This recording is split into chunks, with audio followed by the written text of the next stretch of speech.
शेतकरी मित्रांनो नमस्कार. सध्या बऱ्याच शेतकऱ्यांनी सोयाबीनची पेरणी केलेली आहे. तर बऱ्याच ठिकाणी अजूनही 14 इंच ते 12 इंचावरती पेरणी करतात शेतकरी. तर साधारण एकरी बियाणं 25 ते 30 किलो बियाणं वापरतात. पण आज आम्ही तर गुटरी साहेबांच्या प्लॉटवरती आलेलो आहे. तर त्यांना आपण 2.5 फूट सरी पाडून त्याच्यामध्ये 8 ते 9 इंचावरती 2 ते 3 दाणे टोकण्याला सांगितलं होतं. तर ज्याचा परिणाम असा झालाय त्यांना साधारण आपल्याला बी किती लागलं? ती एकरी 15 ते 16 किलोला.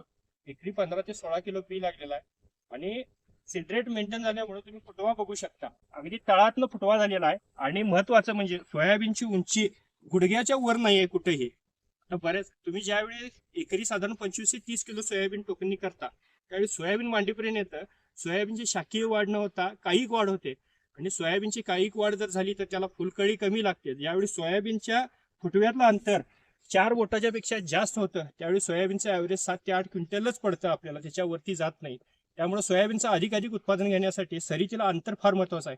त्यामुळे तुम्ही देखील शेतकरी मित्रांनो तुमच्या शेतात सोयाबीन पेरणीचं नियोजन करत असाल किंवा इथून पुढे करताना तुम्ही सरीतील अंतर किमान 18 ते 22 इंच तरी ठेवा. पेरणी करत असाल तर 18 ते 22 आणि टोकन करत असाल तर किमान 2 फूट अंतर ठेवा. तर तुम्हाला त्याची शाखीय वाढ होऊन ब्रांचेस वाढ होऊन त्याला फुलकळी भरपूर आणि शेंगा चांगल्या लागणार आहेत.